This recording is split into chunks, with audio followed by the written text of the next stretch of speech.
Muy buenos días compañeros, compañeras, profesora Flori.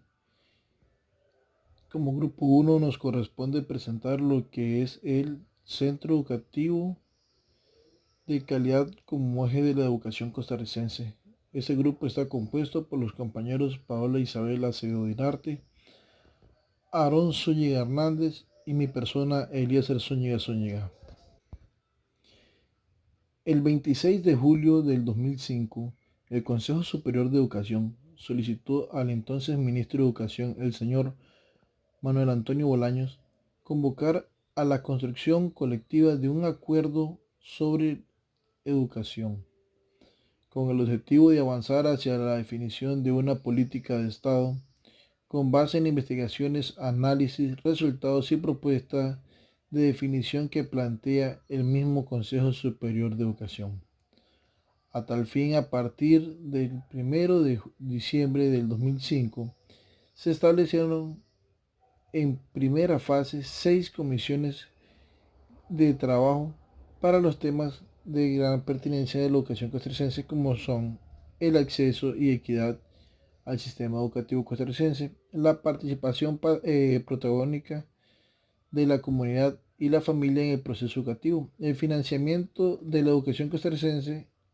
la actualización y armonización de la legislación del sistema educativo costarricense y capacidad institucional y profesional del Ministerio de Educación Pública. Es entonces como el 29 de julio del 2006 el Consejo acordó, a solicitud del ministro de Educación Leonardo Bernal Rimolo, continuar con el proceso del Acuerdo Nacional sobre Educación. Para ello se establecieron las 6 comisiones que, a partir de los avances del trabajo previo, desarrollaron los temas de calidad, pertinencia, equidad de educación, evaluación de la educación costarricense y gestión eficiente de la educación, recursos humanos del sistema educativo, empoderamiento de la comunidad educativa y el marco legal regulatorio de la educación costarricense. A partir de todos estos insumos, los miembros del Consejo Superior de Educación se abocaron a la elaboración del documento que, aprobado el 30 de junio del 2008, hoy se hace público.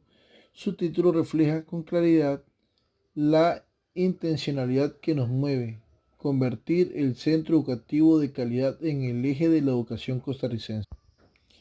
A partir del análisis de la realidad actual y las aspiraciones del desarrollo integral de la sociedad costarricense, y como fundamento en las fecundas jornadas de reflexión realizadas durante casi 2 años en el contexto del proceso para lograr un acuerdo nacional sobre educación, con el fin de nutrir con sus resultados la construcción conjunta de una política de Estado en educación, el Consejo Superior emite los siguientes lineamientos generales de acción en el marco de una política de empoderamiento del centro educativo como eje vertebrador del mejoramiento de la calidad de la educación. Consideran- Considerando que, al otorgar al centro educativo de calidad la condición de eje central de la política educativa nacional y pilar esencial de la operación del sistema, es la idea y fuerza que propiciará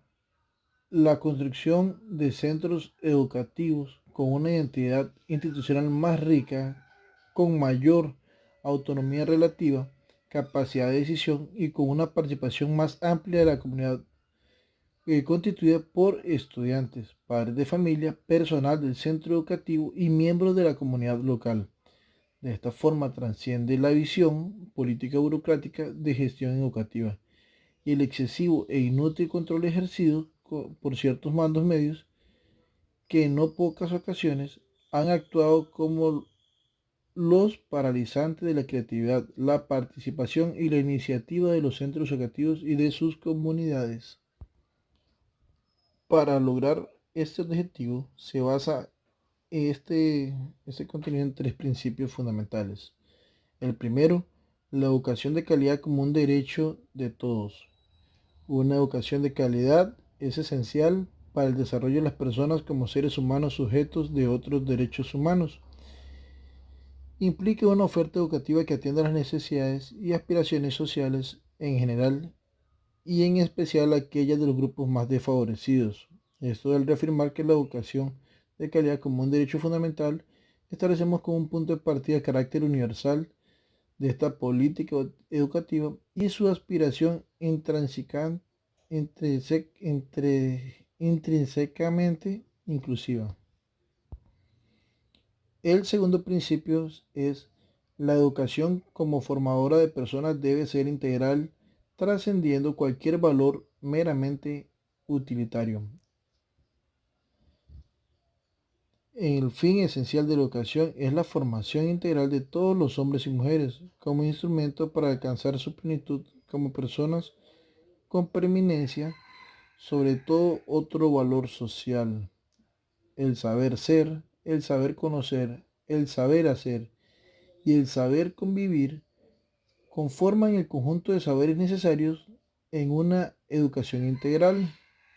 Por eso, entre este principio fundamental y los objetivos de la educación para el trabajo, la educación para la vida y la educación para la convivencia no existe contradicción alguna, pues una educación que se propone ese desarrollo está constituida por aspectos de la formación integral que, que se complementan en la diversidad. Por tercer y último principio, tenemos la educación debe ser relevante, atractiva y de calidad, una educación contextualizada en su sentido más amplio. Este principio exige que la educación sea entendida como una educación en el presente, desde el pasado y hacia el futuro. Una educación que integre lo local, lo nacional y lo universal. La educación debe ser relevante, atractiva, individual y social para que podamos tener en nuestro centro educativo la calidad cuando los estudiantes asistan en ellos a una cita educativa agradable, atractiva, significativa para sus vidas. Cuando el aprendizaje que ahí se ofrece sea una aventura, un reto que represente una oportunidad de crecimiento para ellos, para sus compañeros y compañeras. Ahora a continuación los dejo con el compañero Aaron. Buenos días compañeros, profesora. A mí me corresponde hablar sobre estos puntos que son de el centro educativo de calidad como eje de la educación costarricense. Estos puntos me toca hablarlos a mí, que es la educación debe ser humanista, racionalista y constructivista. Dice que consideramos que una política educativa coherente y balanceada debe nutrirse de tres visiones o vertientes filosóficas complementarias, las cuales son el humanismo, que es la base para la búsqueda plena de la realización del ser humano, de la persona dotada de dignidad, valor y capaz de procurar su perfección individual y social. El segundo habla del racionalismo, que es el reconocimiento de que el ser humano está dotado de una capacidad racional y éste puede captar objetivamente la realidad en todas sus formas, construir y perfeccionar continuamente los conocimientos y hacer posible el progreso humano, el entendimiento entre personas. Y está el constructivismo, que es como el esfuerzo en el actuar, considerando que la educación debe partir desde la situación cognitiva de individualidad de sus estudiantes, de sus intereses e idiosincrasia, de sus respectivas estructuras de conocimiento ya formadas y a partir de ellas emprender la acción formativa y promover el aprendizaje. Dice que esos conceptos no pueden quedarse en el papel o en los documentos curriculares o directrices, sino que deben hacerse realidad en la vida de cada centro educativo. Luego el otro punto es el proceso educativo de ser coherente en la teoría y en la práctica. Dice que aspiramos a una oferta educativa en la que los conocimientos, los instrumentos para construirlos y reconstruirlos y la aplicación de esos conocimientos en el desarrollo de la persona y la sociedad se encuentren incorporados en el proceso educativo, sin detrimento de ninguno. Una oferta en la que exista coherencia entre teoría, práctica y enfoques y prácticas educativas con la debida articulación. Dice también que una educación de calidad para todos debe volver a ser un instrumento eficaz para cerrar esa brecha que hay entre las clases, los sectores y los grupos sociales, y que ésta sirva asimismo para generar los recursos humanos necesarios para elevar la competitividad y la productividad nacional e integrar exitosamente al país en una economía mundial.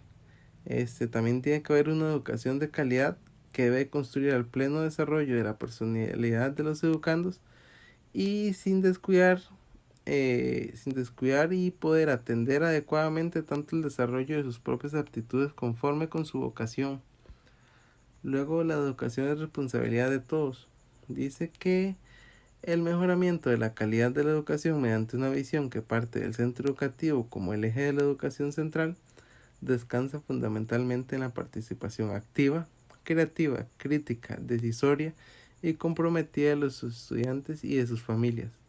de quienes en el centro educativo ejercen las funciones de docentes, técnicos docentes, administrativos docentes y de la comunidad donde está inserto. También dice que requiere el apoyo del personal que labora en las instancias regionales y nacionales y de ese compromiso. Y por último, dice que la educación debe estar centrada en el estudiante como sujeto activo y responsable de los procesos de enseñanza y aprendizaje. Dice que debe ser la actitud y responsabilidad de los estudiantes, el liderazgo estudiantil, el cabal cumplimiento de sus deberes y el ineludible respeto a sus derechos y la satisfacción de sus intereses y su desarrollo integral debe ser elementos fundamentales en los que éste se siente para completar su aprendizaje personal, como realizar los logros de aprendizaje colectivo en comunión con sus compañeros, mediante el logro de objetivos educativos propuestos por el centro educativo de calidad en su conjunto, y dice que para ello y la programación de la oferta educativa deben evidenciar un enfoque reflexivo, participativo, así como promover la contextualización curricular de los diversos sentidos que son local, regional, nacional y global. La didáctica está centrada en la actividad del educando como constructor de su propio aprendizaje y el proceso de mediación del aprendizaje. De construcción, reconstrucción del conocimiento se enmarcan primordialmente en una posición epistemológica constructivista. Sigue la compañera Paola.